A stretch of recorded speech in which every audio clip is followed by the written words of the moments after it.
come to my attention that a lot of people on Twitter, on YouTube, on Twitch, especially content creators as well as you know the players and viewers themselves, are having a lot of horrible takes about the meta and Honkai Star Rail or new player experience in general. I've been seeing this take get thrown around, power creep, meta, you know, new player experience, all this stuff.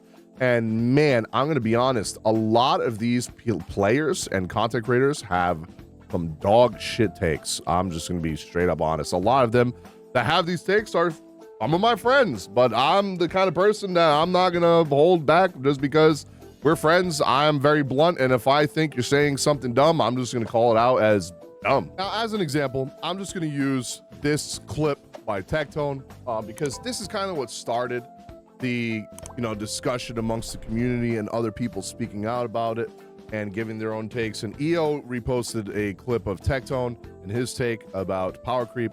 Let's just listen to what he says first, and I'll give my opinion. But on a real note, HSR is becoming what we all knew it was going to come, which is have this character or you lose. I thought he was going to go somewhere else with that when I first heard this. I thought he was going to say it has become what every other gacha game has become.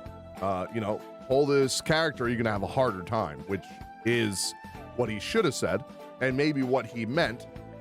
But it is not as bad as some games like Summoner Wars was in the past, or Epic 7, or games with PvP. Like games that have, gacha games that have PvP, if you do not have the new meta character, bro, don't even go into PvP because you will get absolutely bodied. But Star Rail is not like that. For example, I saw people saying that they were using Aventurine boss as an example, saying, new players can't even beat the story bosses. First of all, they nerfed it, all right? And even the pre-nerf was not even that bad.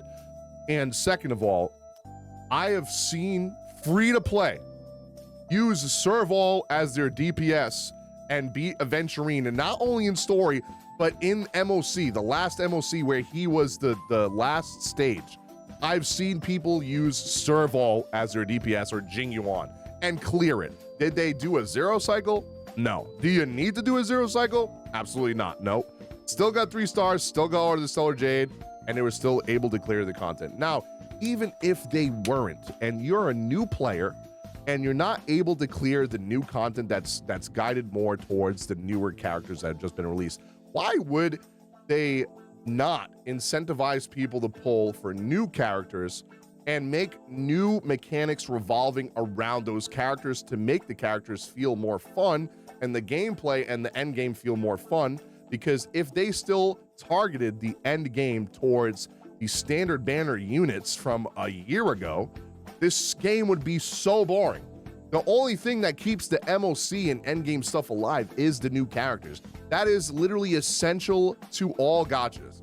Getting new characters that power creep is what keeps these games interesting, is what keeps you pulling on these characters. Not only like, oh, this character looks cool, and this character's hot, but also, yo, this character does crazy damage or has this crazy new mechanic that, like Super Break, for example, that revives the kind of the game a little bit. Because I'm not gonna lie to you, bro, like for the last 3 or 4 MOCs, I literally have autoed since Acheron came out. I have autoed every single MOC 12 with, and I'm not even like a whale, bro. Like, do I get the copy of a character? Yes, I'll get 1 copy. I think the most I've ever spent was for Firefly, because I got shit luck, was $500 because I wanted E2. But I didn't go for E2 on other characters. I've gone for E1 maybe, or just 1 dupe. Not even 1 dupe, 1 character. And that's it. And there are characters I could have skipped for sure, but I just pulled them because I was a content creator. On my free-to-play account, though, I only have Acheron, and it's a Nihility team built around Acheron. I don't have Kafka on there. I'm gonna try for Firefly. But even with that free-to-play account, I've been able to clear MOC 12. Did I 3-star it though? No, I did not. But I was still able to clear it. As a free-to-play, even if you're not able to clear 12, what are you missing, bro? 60 Stellar Jade? What the fuck is 60 Stellar Jade gonna do to your account, okay?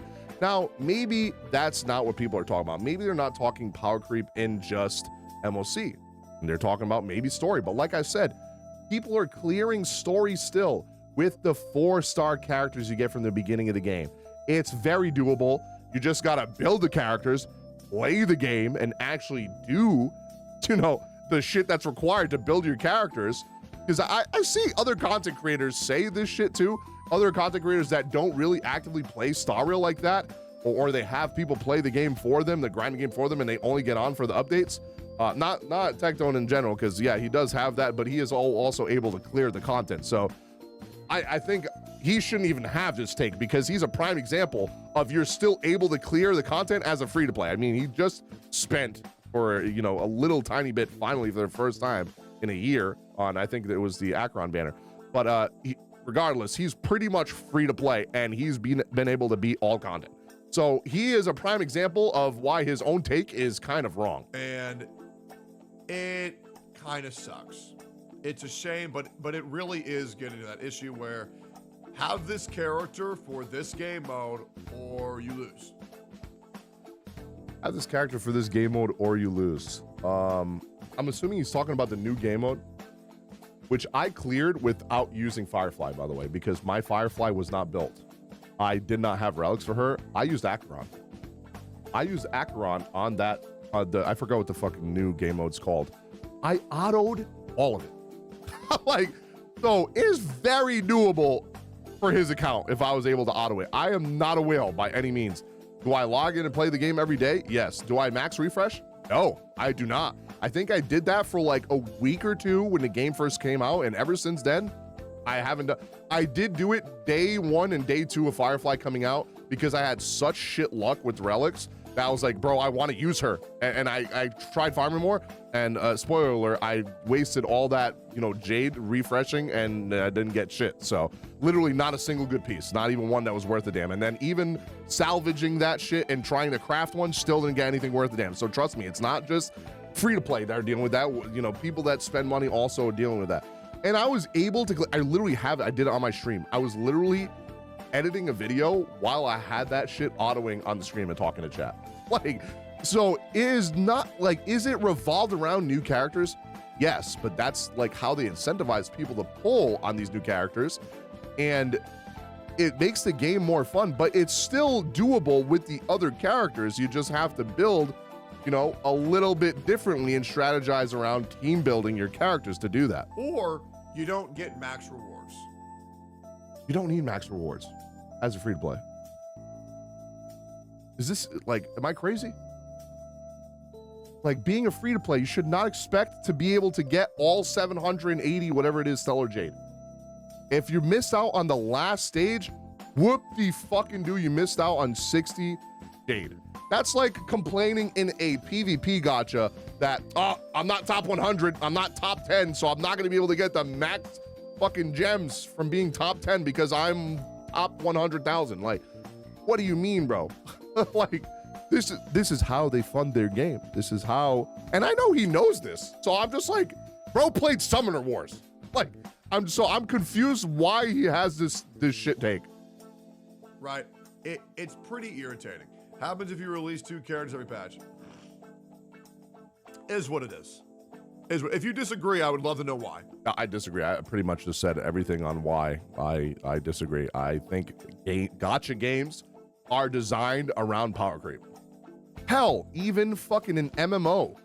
Dude, you play an MMO for hundreds, if not 1,000+ hours on a new expansion. And then you do all these raids, you waste all that time grinding these raids over and over and over and over to grind gear. And then even not even just Final Fantasy 14, World of Warcraft too, right? As soon as that new expansion comes out, you do a fucking story quest, and that gear that you had is in the fucking garbage because it is already not as good as the new content. Like, every long form content game, or, you know, live service game has power creep. That's how they keep the games alive. It's how they get people to spend money, especially gacha game. New characters are that's their, you know, money sink. That's where they get the money from. Like, there's no other way for them to make money in this game. And like I said, everything is clearable without having meta characters. Is it a lot harder? Oh, absolutely, it's going to be a lot harder. But that could also be the fun in it too, in trying to build other characters that most people wouldn't normally use. you know, to combat this.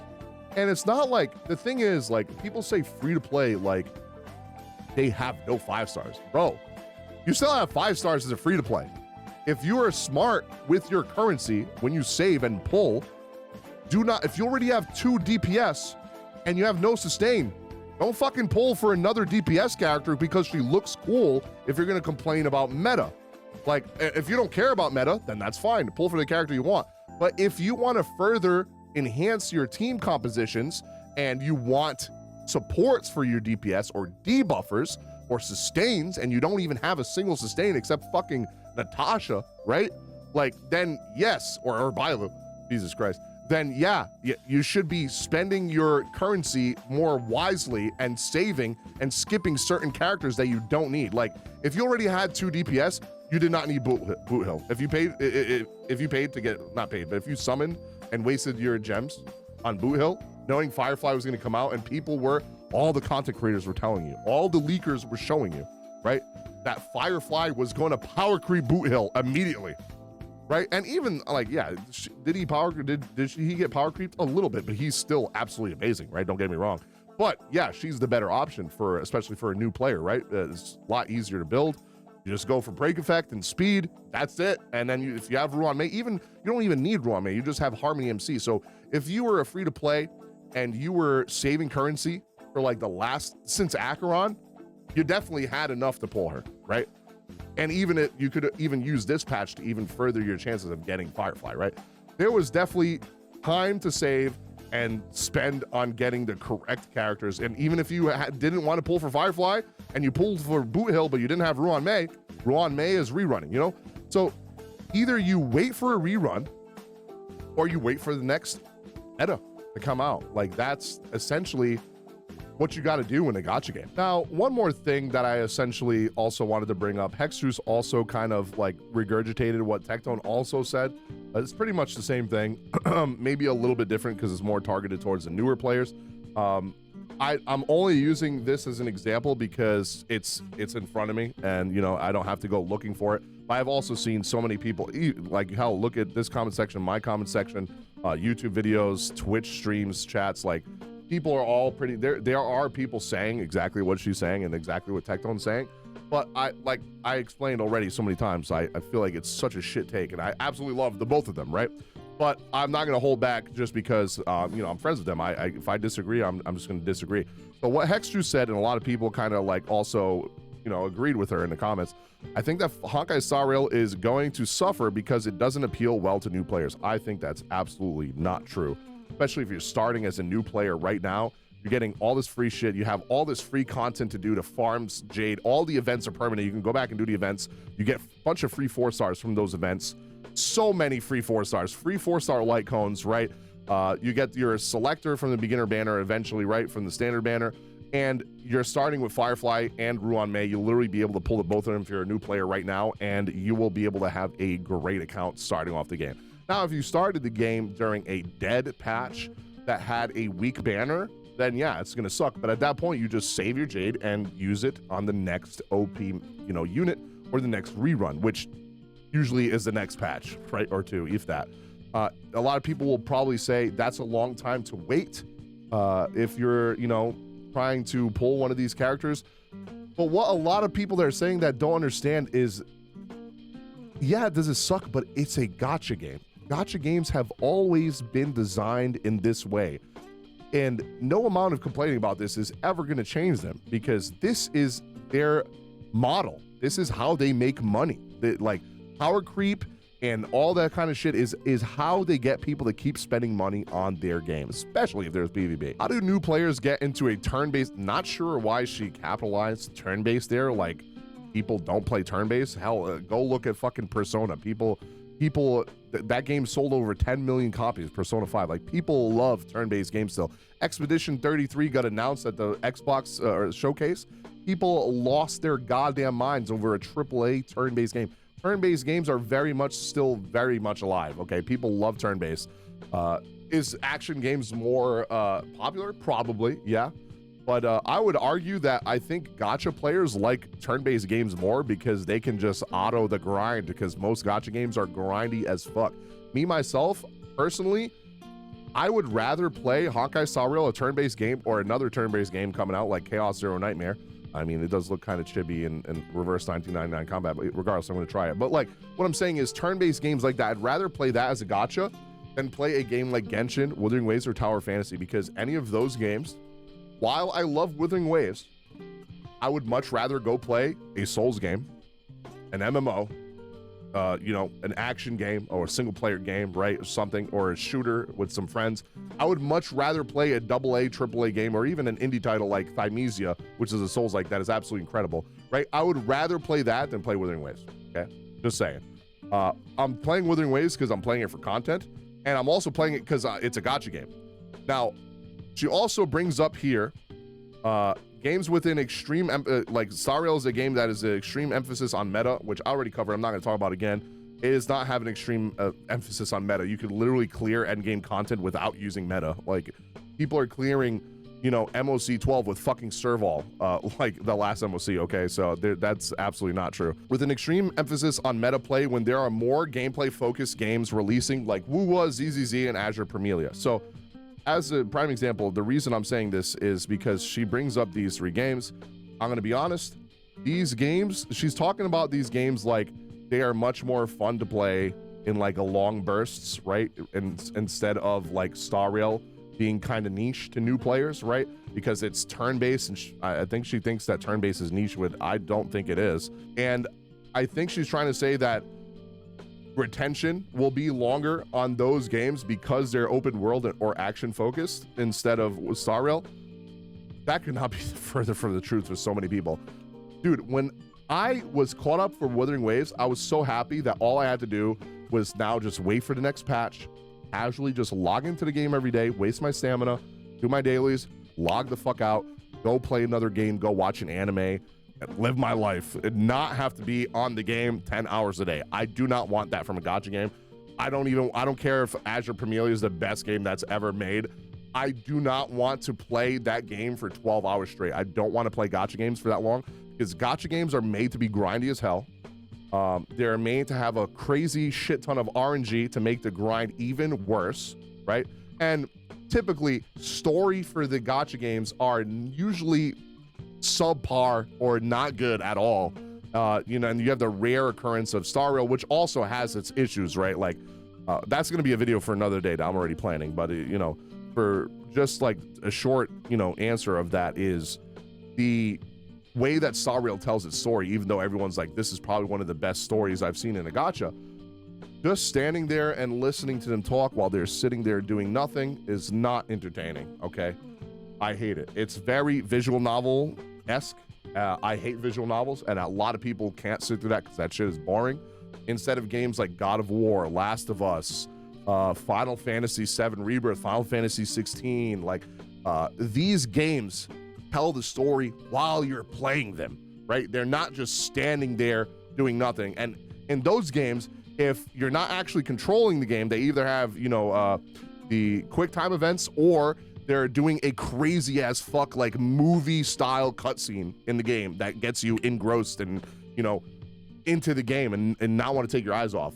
I don't feel that with Star Rail, bro. I like the lore for a gacha game. I like the story for the gacha game, but a game like that could never compare to like Nier Automata or you know, Final Fantasy, Dragon Quest, God of War, Last of Us, like so many, even a Souls game, man. Like, I love the game, don't get me wrong, and I love covering it, I love playing it, but they are not made to be played in long bursts like that. I'm not gonna lie, this got kind of heated, even though I was not trying to be that heated. I don't know if she took offense to it, but it seemed like she did a little bit. I love Hex. You know, we still talked after this, so I think we're fine. But I think I could tell she did get a little offended. You know, I wasn't trying to ratio her or anything, but I was just getting sick and tired of people talking about this issue, and I wanted to give my take on it. So what I said was, I love you, Hex, but this is an L take. You're not meant to beat everything in the game, in endgame as a new player right away. It's the same in any RPG or any MMO or any gacha game. Anyone who says the game doesn't appeal well to new players is not building other units. You do not need every meta unit to clear content. A lot of content can be done with a single 5-star DPS and a bunch of 4-star supports. I literally just autoed MOC 11 and 12, one of my teams having Acheron, and the other units were all 4 stars, Pela, Gallagher, and Tingyun. Absolutely destroyed the MOC with that team, by the way. I do not go for a massive amount of dupes on either on my 5 stars. I, for the most part, pull one and done. Even on my free-to-play account, I'm having no issues because it's all about knowing who you want to save for and who you want to use your Jade on to better your account. Also, if someone is going to try and argue my point, well, what if you don't have Acheron or Firefly? Then you save your Jade for the next OP DPS unit that releases, or you wait for a rerun. This is literally how any gacha game has been since they have become a thing. And if you're a new player and you have been playing the game for over 4 months and you still can't do any endgame stuff, skill issue. And I stand behind that. I think it's 100% a skill issue. I started my free-to-play account right when Acheron came out, right when 2.0 came out. So that was about 3 or 4 months ago. And I'm doing the MOC shit. I'm doing MOC 12. I did not 3-star MOC 12, but that's fine. Maybe next month I will, right? I'm missed out on 60 Stellar Jade. It's not a big deal. And again, for the main focus of this game is the story. It is a story game first, and the combat is secondary.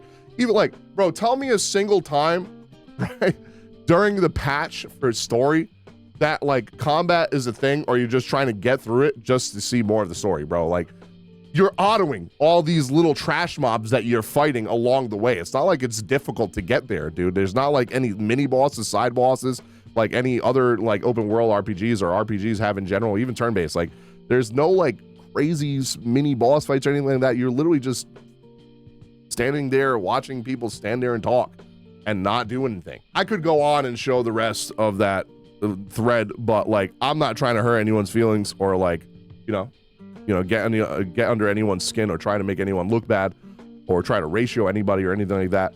I just wanted to show my take and, other people's takes that I've seen. EO, I think I've seen his take. He's pretty much on the same wavelength as me, that like content in the game is clearable without having meta units. It's very clearable. I'm going to be honest. I don't know if EO also feels this way, but I'm having more fun on my free-to-play account. And I think Tectone probably will feel the same way on his free-to-play account. I'm having way more fun on my free-to-play account than my regular account where I've spent some money, right? Because I actually have to think about my teams that I'm building and I actually have to kind of not waste resources on things that I'm not going to be using in the future, or just don't waste resources in general, right? Because then you're going to take a while to get these resources again. So I've been having a lot more fun with doing the endgame content with this free-to-play account, because on my main account, I literally just auto everything. And it's not fun, man. Like, essentially all the game is to me on my main account is a team builder. And when I'm done building the team, all right, auto, and that's it. And it just does it on its own. And I'm 3-starring everything, all right? I think I did MOC 12 this last one, and I still had like, it was the 27th turn, so I wasted three cycles. That's it, on auto. I probably could have did it faster if it wasn't on auto, but yeah, I don't know what everyone's feelings are in this. If you disagree with me, let me know in the comments. If you agree with me, let me know if you also agree with what I've been saying. At the end of the day, every gacha does power creep. At the end of the day, every gacha has a meta. Do you have to follow the meta? No, unless it's a PvP game. If it's a PvP game, you follow the meta or you get fucked, man. This is how it is. Again, nothing against Tectone and Hex. I love them both. But I do think that both their takes were dog shit. I'm not gonna lie, I was very surprised that take came from Tectone, because I would think that he would have thought the opposite, or not even that, but that he would already know, as someone that has played gacha games for so long, especially games like, Sin Noalis, Summoner Wars, like just those 2 games right there have crazy power creep, right? And they have PvP, right? It's just how gacha games have always been and how they always will be. That's their entire business model, is how they make money, How are they going to keep the game alive 2 years from now if they're still making the original characters relevant? Prime example is, you guys don't know this, I used to be a, creator for Square Enix, right? Partner with them for a lot of games, a lot of projects. That's why they flew me out for the FF16 event. They had a gacha game that came out. I think it's like one of the fastest gacha games that's ever closed down, and they closed down immediately after a summer collab event with summer units and shit. which is where most gacha games make all their money, right? And it was a game called Star Ocean and Nemesis or some shit like that, something like that. I think it was only out for 3 or 4 months and they closed down.